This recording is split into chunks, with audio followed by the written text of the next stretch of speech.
Welcome my channel. இன்னைக்கு first time Saturday episode Big Boss review பார்க்க போகிறேங்க. சூப்பராக இருந்துச்சுங்க. ரொம்ப நாள் நம்ம எல்லாரும் எதிர்பார்த்த மாதிரி விஜய் சேதுபதி எல்லாரையும் வெளுத்து வாங்கினாரு. ஏன் இந்த கத்துறீங்க அப்படின்னு பயங்கரமாக போட்டு வாங்கினாரு.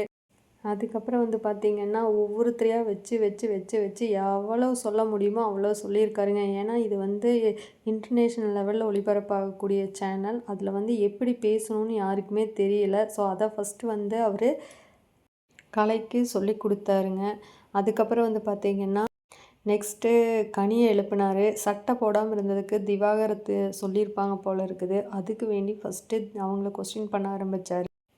ஏங்க திவாகர் மட்டும்தான் சட்டை போலையா, எல்லோரும் சட்டை போட்டாங்களா, அதையும் கேளுங்கன்னு சொன்னார். அதுக்கப்புறமா பார்த்திங்கன்னா ரம்யாவை கொஞ்சம் நேரம் வெளுத்து வாங்கினார்.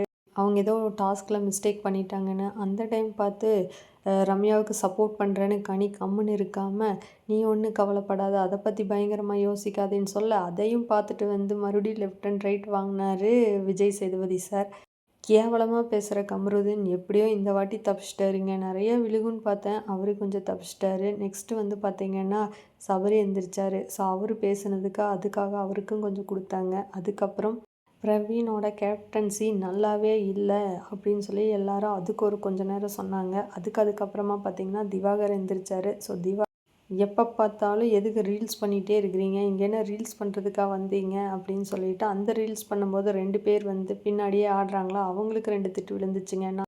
என்னோட ஒப்பீனியன் என்ன அப்படின்னா, திவாகரை கண்டுக்காமல் இருந்தாலே அவர் பெரிய ஆளாக மாட்டாருங்க. அதுக்கப்புறம் ஆதிரா குலேஷ் இவங்க 2 பேர் பார்த்திங்கன்னா ரொம்ப கம்ஃபர்டபுளாக இங்கே பிக் பாஸில் இருக்கிறாங்க, ரொம்ப ஜாலியாக இருக்கிறாங்க அப்படிங்கிறதுக்காக அவங்களுக்கும் 2 கொடுத்து விட்டார். ஏன்னா ரொம்ப ஜாலியாக இருக்கிறீங்களா, இன்னும் ஏதாவது ஏசி ஃபெசிலிட்டிஸ் வேணுமா அப்படிங்கிற மாதிரி கேட்டார். யாருமே எதிர்பார்க்காத விதமாக இந்த வாரம் பார்த்திங்கன்னா சாட்டர்டேவே எவிக்ஷன் ப்ராசஸ் பண்ணிட்டாங்க. அதில் கலை தான் வெளியில் வந்தார். பட் அங்கே இருக்கிற எல்லாருக்கும் தெரியும். ஆனால் பாரும் கமருதீனும் ரொம்ப விட்டுட்ருக்குறாங்க. என்னமோ அவங்கள வெளியே அனுப்ப போகிறாங்க அப்படிங்கிற மாதிரி. இவங்க வெளியே போக மாட்டாங்கன்னு தெரிஞ்சு தான் ஊரில் இல்லாத வாய் பேசிகிட்டு இருக்காங்க. அப்புறம் என்னமோ பயங்கரமாக ட்ராமா பண்ணிகிட்டு இருந்தாங்க கேமராவுக்கு வேண்டி. கேமராவும் அதை எடுத்து போட்டுறாங்கன்னு வைங்க. அதுக்கப்புறமா பார்த்தீங்கன்னா அதுக்கப்புறம் கலைக்கு ஒரு சின்ன ஃபோட்டோ கிஃப்டாக பண்ணி கொடுத்தாங்க. ஸோ அவரும் அந்த ஃபோட்டோவை கலெக்ட் பண்ணிவிட்டு சந்தோஷமாக வெளியில் வந்தார். வெளியில் எல்லாருக்கும் ஒரு பாய் சொல்லிவிட்டு பிக் பாஸ் விட்டு